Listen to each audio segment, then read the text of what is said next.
song, but I just feel like tattoo your name on my butt, like I'm yours.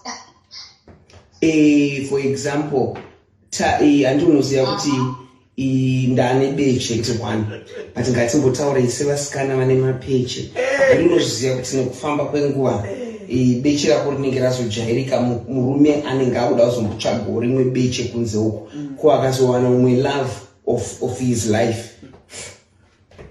And this really unofunga kunge usina chikoro unofanira kuita backup plan ka kuti alright sekuti akamuka achiti ndaona umwe munhu tattoo ndakunodiridrawisa rimwe pamusoro. You must always know hapana chinhu chinonzi as it was before so as it is today. You are not God.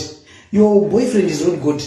Hapana rudo. I'm being honest. Let us be honest. Yes, vanhu vakuru tese hapana zvinhu zvekuti ukapinda murudo it's either uchaziva kuti uchadivorcwa kana kuti uchaita shirikadzi kana kuti something will happen. Hakusi kuti munhu unotarisira zvakaipa but munhu unofanira kunge uine inonzi open mind. Ndo inonzi open mind yacho. Ndatuka here sekuru?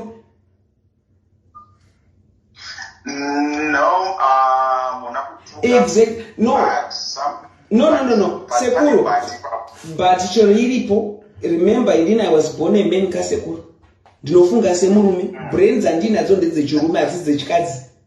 So ndoda kuti tumuonese Kiki kuti that was the same mistake akaita pekutanga nahusband wekutanga akaita mwana anyeperwa. But handisi kuti Tytie achakunyepera. But sezvo wane experience kuti your first love akakunokurwa nesurprise, pana Tytie unofanira kunge uine ka open minded. Just munoziva kuti muri vanhu vanoshanda pa social media vasikana vakawanda vari kutonzwira Tytie izvozvo paanokuona uchiita zvauri kuita muchidi. Vasikana vakawanda they are willing, they are willing to give anything to have your man. So iwewe semusikana handisi kuti usaite pfungwa dzinoita madhanda edu ndomuurirawo but unofanira kungo be prepared just in case. Uri kundinzwa Kiki mwanangu? It's reconnecting hands. It's reconnecting. They will reconnect. Hello. It's reconnecting. Call again. Yeah, hello. Hello. Yes, it was reconnecting. One thing's waka Kiki. Yeah, vanhu ndinoda kuti mudanane kusvika chesvawe.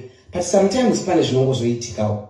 Ndipo kuzoti kune munhu kana kuti wandakati ndinokuda kusvika kupesira wakundidi kumusikana kumva atora mafuta anobhoira akupisa murume wasvika kana ndokuura hazvizi zvakadaro izvozvo. Munhu munofanira kunge muine open minded just in case. Handitika?